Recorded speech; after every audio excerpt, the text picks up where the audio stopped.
प्रिय विद्यार्थियों, नमो नमः। आज सबसे पहले आप सभी को सूर्य सप्तमी की हार्दिक शुभकामनाएं। आप सभी का जीवन भगवान सूर्य की भांति प्रकाशित हो, प्रकाशमान हो।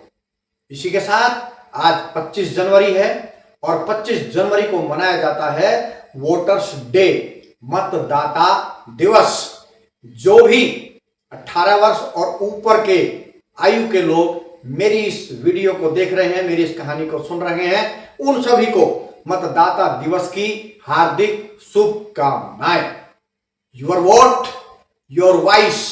इसलिए जब भी मतदान हो, छोटे से लेकर के बड़ा तक, यानी कि गांव, नगर, प्रांत से देश तक, अपने वोट का सदुपयोग करें और वोट डालने अवश्य जाएं।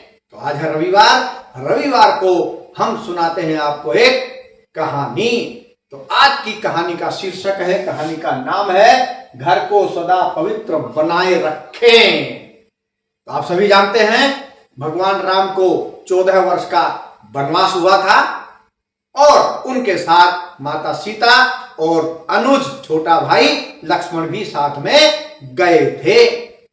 तो वनवास में प्रवास करते हुए एक बार जब राम, लक्ष्मण और सीता एक स्थान पर पहुंचे, वहां अभी कुछ दिन बीत रहे थे कि लक्ष्मण के मन में ऐसा भाव आने लगा कि भाई वनवास तो माता कैकेयी ने राम जी को दिया है, मैं क्यों उनकी सेवा में लगा हुआ हूं।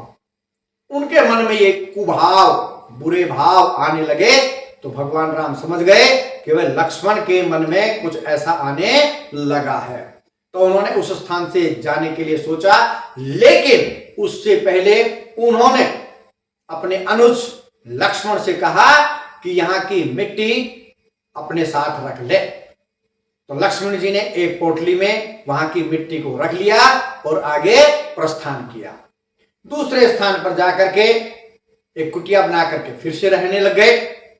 लेकिन यहां पर आकर के क्या हुआ कि जब वो पोटली लक्ष्मण जी के पास रहती, जो मिट्टी की पोटली बनाई थी, तब उनके मन में कुभाव आते, बुरे भाव आते कि माता कैकेयी ने तो मुझे वनवास नहीं दिया है, तो मैं फिर क्यों राम सीता की सेवा में लगा हुआ हूं। लेकिन जैसे वो पोटली को रख देते तो उनके वो सारे विचार समाप्त हो जाते। तो ऐसा जब कई बार हो गया तो छोटे भाई ने अपने बड़े भाई से कहा, भ्राता श्री कृपया मेरी एक शंका का समाधान कीजिए। राम जी तो जानते ही थे, लेकिन फिर भी कहा, पूछो, क्या पूछना चाह रहे हो। लक्ष्मण ने कहा, भाई मुझे एक बात बताइए कि जो मिट्टी की पोटली है, इसको जब मैं अपने हाथ में रखता हूं, अपने पास रखता हूं, तो मेरे मन में बुरे भाव आते हैं, लेकिन इसको जब मैं रख देता हूं तो वो बुरे भाव न जाने का छूमंतर हो जाते हैं। इसका आप तो कोई ना कोई कारण आप अवश्य जानते होंगे कि आखिर ऐसा क्यों होता है। राम ने कहा, हां बिल्कुल जानता हूं, बैठो बताता हूं।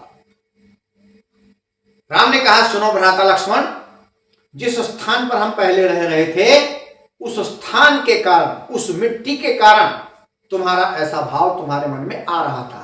अब कथा सुनो, यहाँ की एक कथा है, कहानी है। क्या है? भ्राता लक्ष्मण कह रहे, सुनाइए भैया। तो राम जी सुना रहे हैं कथा लक्ष्मण को कि भाई जिस स्थान पर हम इससे पहले प्रवास कर रहे थे, निवास कर रहे थे, अपने वनवास का समय व्यतीत कर रहे थे, वहां पर सुंद और उपसुंद नाम के 2 राक्षस निवास करते थे। दोनों भाइयों में अथाह प्रेम था, जबरदस्त प्रेम था दोनों भाइयों का। दोनों भाइयों ने ब्रह्मा जी की तपस्या की, कठोर तपस्या की। ब्रह्मा जी उनको वर देने के लिए पहुंचे तो दोनों भाइयों ने कहा कि हम अमर हो जाएं। भगवान ने कहा, ब्रह्मा जी ने कहा, अमर नहीं, आप ऐसा कुछ मान लो जिससे आप अमर जैसे हो जाओ।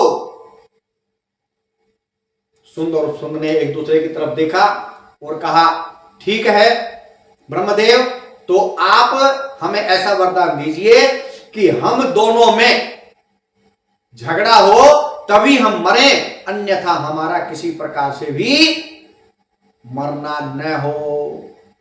भगवान तुरंत, ब्रह्मा जी तुरंत तथास्तु कहा और वहां से चले गए। लेकिन एक बात आप समझ लें, जो भी इस पृथ्वी पर आया है उसको मरना निश्चित है। क्यों? क्योंकि इस पृथ्वी का, इस भूलोक का दूसरा नाम मृत्युलोक है।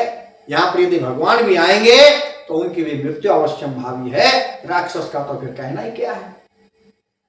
सुंदर उपसंद दोनों का बहुत अति प्रगाढ़ प्रेम था। उन्होंने कहा हाँ, अब तो हम अमर हो गए, हम आपस में कभी लड़ने वाले ही नहीं हैं, इसलिए हमको कोई मार नहीं सकता है। तो उन्होंने पहले तो आसपास के लोगों को और उसके पश्चात उन्होंने देवताओं को परेशान करना आरंभ कर दिया। देवता दुखी होकर के पहुंचे ब्रह्मदेव के पास। ब्रह्मदेव ने कहा, ब्रह्मदेव से जाकर के प्रार्थना की, प्रभु बचाइए, हमें रक्षा कीजिए सुंद उपसुंद से, वो तो हमें बहुत ही दुखी कर रखा है। ब्रह्मदेव ने कहा, निश्चित होइए, तुम जाइए, मैं इसका कोई उपाय करता हूं। तो सभी देव जो थे वापिस अपने स्वर्ग में पहुंचे और इधर ब्रह्मदेव ने अपनी माया से एक तिलोत्तमा नाम की अप्सरा को सामने प्रकट किया और तिलोत्तमा से कहा कि जाओ सुंद और उपसंद का परस्पर भेद करा दो, अर्थात वो आपस में लड़ने लग जाएं, ऐसा कोई भी तुम उपाय करो और उनको मार करके ही वापिस आना है। तिलोत्तमा ने कहा, जो आज्ञा ब्रह्मदेव। तिलोत्तमा पहुंची, सुंद और उपसुंद ने दोनों को देखा। सुंद ने कहा उपसुंद से, भैया ये मेरी पत्नी है। उपसुंद कहता है, सावधान, सोच विचार के बोलना, ये तुम्हारी पत्नी नहीं, तुम्हारी भाभी है, अर्थात मेरी पत्नी है। दोनों में तू मैं हो गई। तिलोत्तमा समझ गई कि अब कुछ किया जाए, तो तिलोत्तमा उनके पास पहुंची, भाई आप दोनों में से जो जीत जाएगा मैं उसी के साथ विवाह करूंगी, उसको वर्ण कर लूंगी अपने पति के रूप में। फिर क्या था, दोनों भाइयों का आपस में जबरदस्त युद्ध होने लगा और यही चाहिए था, क्योंकि वरदान क्या था कि हम आपस में लड़े तो मर जाएं। दोनों में भयंकर युद्ध हुआ और आखिर में दोनों लड़ते लड़ते मृत्यु को प्राप्त हो गए और ब्रह्मदेव का वर भी पूरा हो गया। तिलोत्तमा ने वापिस प्रस्थान किया। ये सब कहने के बाद राम जी ने कहा, तो इन दोनों का वो स्थान था, इन दोनों के कारण वो धरती द्वेष और वैर भाव से परिपूर्ण थी, ईर्ष्या द्वेष उसमें भरा हुआ है। तो जैसे लोग वहां रहते हैं उसका प्रभाव उस मिट्टी पर भी पड़ता है। इसलिए जब भी तुम उस पोटली को अपने पास रखते हो तो तुम्हारे मन में कुभाव, बुरे भाव आते हैं और जैसे मिट्टी को छोड़ देते हो तो फिर तुम पहले जैसे ही हो जाते हो। लक्ष्मण ने जैसे ही ऐसा सुना तो उस पोटली को तुरंत फेंक दिया। तो आगे जो सीख है, जो हमारी ये नाम है शीर्षक, कहानी से शिक्षा ये मिलती है कि प्रत्येक गृहस्थी को, प्रत्येक अच्छे गृहस्थी को अपने घर को सदा पवित्र बनाए रखें। क्यों? क्योंकि जैसे कार्यक्रम उस घर में होते हैं वैसे ही विचार वहां पर अपना स्थान बना लेते हैं। इसलिए अपने घर को सदा पवित्र बना करके रखें। तो आपको आज की कहानी कैसी लगी अवश्य कमेंट बॉक्स में लिखिएगा। अगली बार मिलते हैं अगले रविवार को एक नई कथा के साथ। तब तक के लिए जयतु सुर भारती।